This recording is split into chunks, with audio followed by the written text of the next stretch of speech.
Hi everyone, this is Savannah Carlson here. We're at beautiful Otter Creek and this is Chipping with the Champ.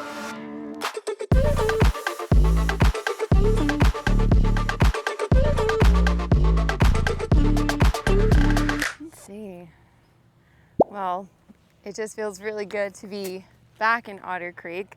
Obviously there's a lot of really great memories, a little bit of stress associated with this. Yeah, being back here is an honor and I've been welcomed with open arms by the community and stuff. We had our women's clinic last night, which was really fun. So the vibes have started very high this week. I'd say there's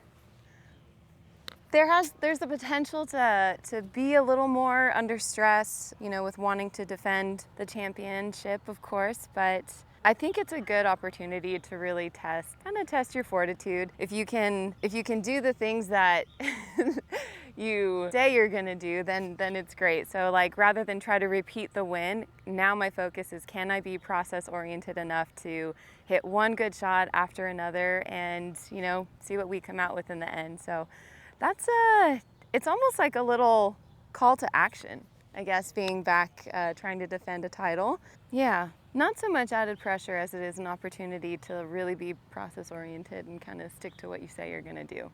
So that's what I would say. When I get to a chipping green, every week I like to start out by just paying attention to my carry spots. Like, can I hit the spot that my eye is set on? I really like to start with like half rough, half green type of situation. That tends to be what I find out there. So there can be some tucked pins, and in a short-sighted situation, I just like to be ready. So I'll do half green, fringe, half rough here. So we'll start, and I see my landing spot, just that little kind of brown patch here. I'm actually going to point to it so you can hold me accountable, but this is what I'm looking at right here, and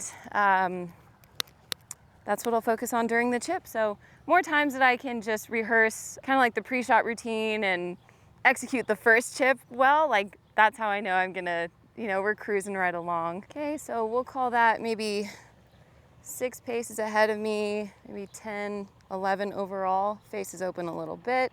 Just focus on that carry spot. Hit the spot. I thought I could bank it off the little junior prop there, but we'll keep it going. Looking back on last year's win, what stands out most in your memory about that final round? Okay, honestly, what stands out most is the fact that I really tried to lose it. But God's like, no, you're gonna win this one. So I had a crazy like last few holes of the back nine, and I had made like a 9-footer to save par. I think on my like 16th hole, and then the next hole I made like this 40-foot putt for birdie, and I'm like, okay, this is just ridiculous. Like, whatever happens is gonna happen, and I just have to be brave enough to hit the next shot. So that would be, yeah, that's a standout moment. It was that putt on, I think 16 for birdie that like shouldn't go in, right? But it did, and I was like, this is probably my day today. Pushed to playoff, and of course the 2-hole playoff really stands out in my mind. Like the highlight moment, of course, is that last putt dropping for birdie to win the thing outright. So that, call it 15-footer or so, that still like has a really like poignant ring in my head and in my heart. The double fist pump, it was magical. I loved it. So yeah, that moment lives rent free in my head, actually. Sounds like a good moment there. Yeah, it was good. I felt like puking the whole time, but I'm like, you know, we're just gonna harness this adrenaline and this like pukey feeling, and you know, just hit one more good shot, and that was all. So luckily that last putt went in. What's your preparation been like, or going to be leading into this week? Leading into this week, the biggest thing for me, probably off the tee, so ball striking out here. Obviously we have a lot of dog legs, the course is pretty well lined with trees, so keeping the ball in the fairway off the tee is something that I'm gonna focus on. You don't wanna get behind the 8 ball early on this golf course at all. can make it a very long round. So I'm gonna do some driver drills, really try to keep my swing in front of me, keep the face square through the whole swing, and just stick with that kind of simple approach and make sure we just hit the fairways. If I don't have to use driver, which there's a lot of option club tee shots on this course, yeah, whatever it is, like the task will be simply hit the fairway. So that's it, because the putting in the short game have been pretty strong. So yeah, off the tee I think is going to be my area of focus. Something that I do like to true up every week and just kind of check in with is my carry yardages. So I imagine the chipping stroke like kind of like a clock drill. So if this is 6 and this is 12, just to make sure that I have something stock. Obviously with like these short kind of feel shots, it's easy to kind of lose that feel. So I like to have a little fail safe, a little check-in every week where I go 7 to 5, 8 to 4, and then 9 to 3 when I have a little more room to carry the ball, just to see what that carry number is. So on something like this will actually be a pretty good opportunity here. So something like this, I'll pace off 1, 2, 3, 4, 5, 6, 7. And if 5 is around here, I have my 60 degree here, and I know that in the past, at least, a 7 to 5 swing carries about 5 yards or so. And if it ends up at that 7-yard mark, then I know that I can rely on that during a tournament round. So here we go. Just kind of a neutral stance here, nothing crazy. So 7 to 5, and a little short. But we're just paying attention mostly to the carry number. So that is something that can stay consistent. Obviously, different greens around the golf course will roll differently than this practice area here. But what you can control is the carry number. So again, and I'm choking up a little bit on the 60 here, but we'll try that 7 to 5 again. And that worked out just peachily. Yep.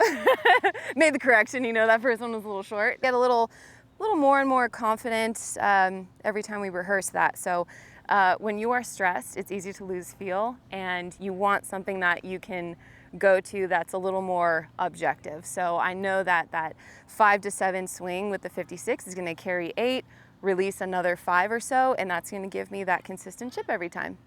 You define success for yourself beyond just wins and scores. Okay. All right. Success beyond the wins and the results. So got to bring Jesus into this one, because as a Christian, we are playing from a place of victory. Like, Jesus has done that, so like the hard battle is over, the hard battle is won. So I do have to keep that in mind. And success, considering that, would look like not putting golf on that pedestal, like not putting golf like above God, which I have a tendency to do. We can start to idolize things, within our profession. So success would look like being fully accepting of whatever the result is and not getting so wrapped up in what the result says about me. It's like, Jesus has spoken for me already. And so I think being able to like maintain my peace despite the result is what success looks like, honestly, now. Yeah. If I can pretend that younger golfer is me, it helps me kind of formulate an answer here. So I would say be brave enough to hit the next golf shot. You don't have to feel like it's about to be perfect. You just have to be brave enough to hit the rest. Like, God has already considered whatever is about to happen. He's authored it. You just have to be brave enough to step up to it. So that is what I would offer first. And then, ooh, that's a good one.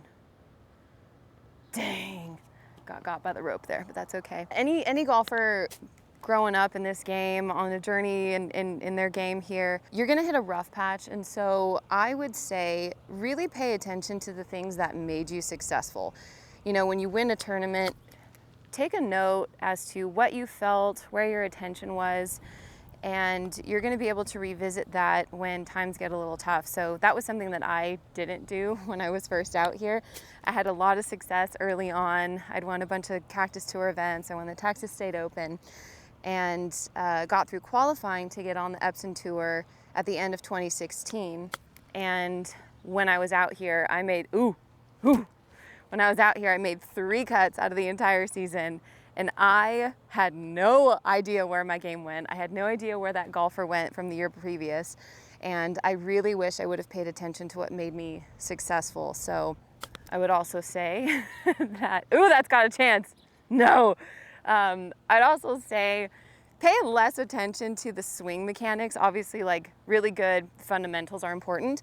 But I would say the more creative and like the more imaginative you can be on the golf course, the better off you're gonna be. There are so many times where my imagination and being able to see the shot before I hit it has made up for anything mechanical. So, can we look at that? That was in the heart and it caught the lip of that little thing. Super fun. So that's what I would say. Don't let the stress make you start like picking at your golf swing. You need to stay in a creative space, I think, to play your best golf and to execute some difficult shots especially. Yeah, so stay creative, pay attention and make notes of what got you success, and be brave enough to hit the next shot. So, that's what I would say. All right, that's a wrap for Chipping with the Champ. Thanks for tuning in, and we'll see you in the winner's circle.